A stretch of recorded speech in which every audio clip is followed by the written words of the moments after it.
Miss Marvel really came out at a bad time. The first episode landed smack dab in the same week as the season 3 premiere of The Boys and the penultimate episode of Obi-Wan, and then also got lost in the hype around season 4 of Stranger Things. Along with getting review bombed by dumbasses with nothing better to do with their lives, and being generally ignored by MCU fans who felt it looked too kiddie, even though they eat up most other MCU projects that are about as interesting as a video of Cocomelon.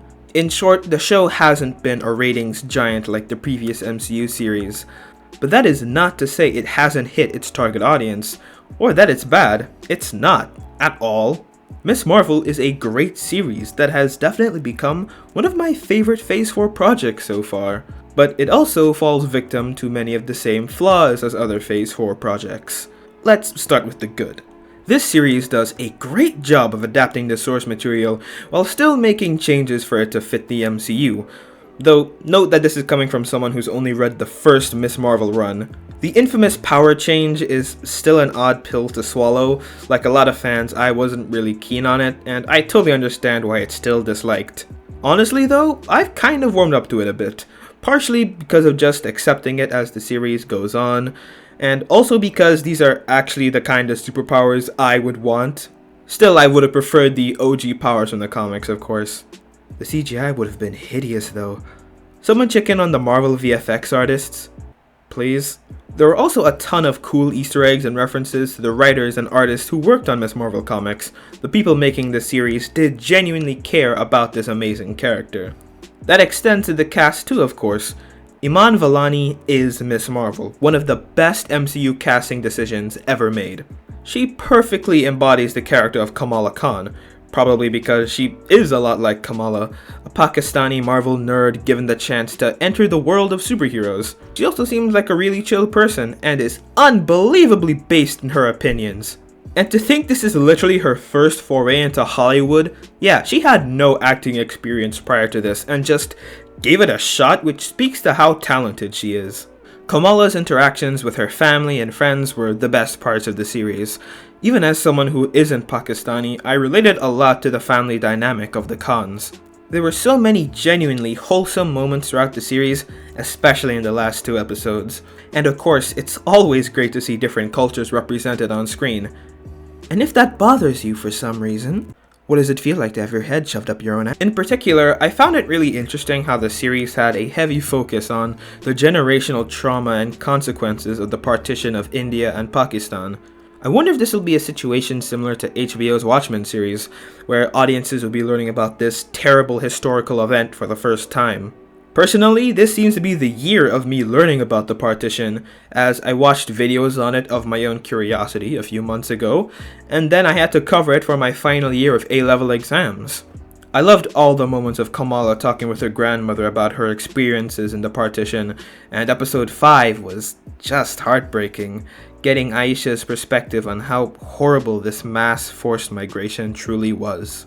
The show manages to balance its tone pretty well, with addressing the serious issues of Islamophobia in America, the trauma of the partition, and Nakia's challenges of not fitting in, while still being generally fun and lighthearted. It doesn't go as in-depth as, say, Black Panther does with its analyzing of historical issues, or even the Miss Marvel comics, but it should definitely be commended. The editing and stylization of the first 3 episodes are also great. The show has the best representation of texting I think I've ever seen in a series. They do kinda drop more stylized editing and cinematography in the middle though, and then it just kinda suddenly comes back in the finale.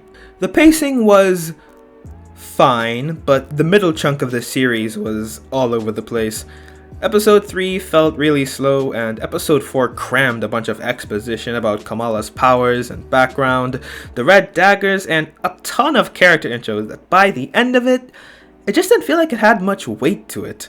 That one dude died, and even Kamala and Kareem just kinda brush it off. Well, at least they kinda somewhat talk about it. Better than nothing, I guess. And now I'm gonna go more into the stuff that I didn't like too much. The third character, named Bruno, to be birthed from Disney's disgusting orifice in the last 2 years, and I somehow find him more unlikable than this racist taint. I'm over-exaggerating, of course. Bruno is an okay character. I just never really vibed with him much, even in the comics. The trope of best guy friend who has a crush on best girlfriend is more worn out than the MCU. Also, the plotline of him being accepted into Caltech is set up where he doesn't want to be separated from Kamala, but then by the finale, it's fine and the conflict about it is just gone. He's just going to Caltech now. Like I said, I still think the pacing overall is fine, but a lot of plot points just get swept under the rug. However, that's a problem with all of the Disney Plus series because of the cursed 6-episode format. It screwed over the other series, and it screwed over Ms. Marvel too. Please stop doing this. The 6 episodes is just not enough time for these shows to tell their stories. And Ms. Marvel is actually one of the better ones in terms of that nonsense. Like, the finale is probably the most structurally solid out of all the other series. Is it the most exciting? No. The most action-packed? No. But at least it doesn't feel like the writers were scrambling down an essay that was due at midnight. Overall, it is mostly satisfying and wholesome. At least until the last 5 minutes, because what the Kevin? Spoilers, by the way, go to this timecode if you haven't seen it yet. Kamala being a mutant is freaking dumb. Oh, just because Bruno said it's a mutation doesn't mean she is a mutant like that. It could still be referring to that she's different. She could still be inhuman. Bruh, hop off Mickey's dick for a second and use your head instead of sucking his. They played the goddamn 90s X-Men theme. What the hell do you think that means? And if they do go, oh, she actually is an inhuman, that's still annoying because what was the point of teasing her to be a mutant other than to make Marvel fans hard for a couple of minutes? It's just wasting time.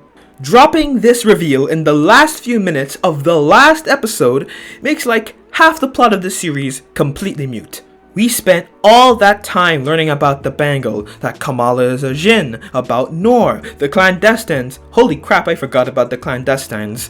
They are astoundingly boring villains. Like, I almost forgot to talk about them, seriously. They are dull and lifeless, their plan was idiotic, and it was all wrapped up so frickin' stupidly. Am I supposed to feel bad for Najma? No, I don't. And I don't get why she suddenly gives a crap about Kamran when she left him behind. The entire series has been about Kamala finding out who she is, both by becoming more confident as a person and as a result as a superhero, and looking into her past to explain her powers. While the lore surrounding the realm of Noor was pretty bland to me, I only found Aisha's life and backstory pretty interesting. It renders all that time explaining it in relation to Kamala pointless. All of that set up an explanation, and even a poorly done payoff, just to be undone in the span of one sentence. Prioritizing exciting reveals that only stay relevant for like a week after release is a serious problem that has plagued almost every Disney Plus Marvel series, from WandaVision to Moon Knight. I think the only one that didn't suffer from it was Loki, because that big reveal that mattered to the MCU as a whole was actually part of what the story was building up to.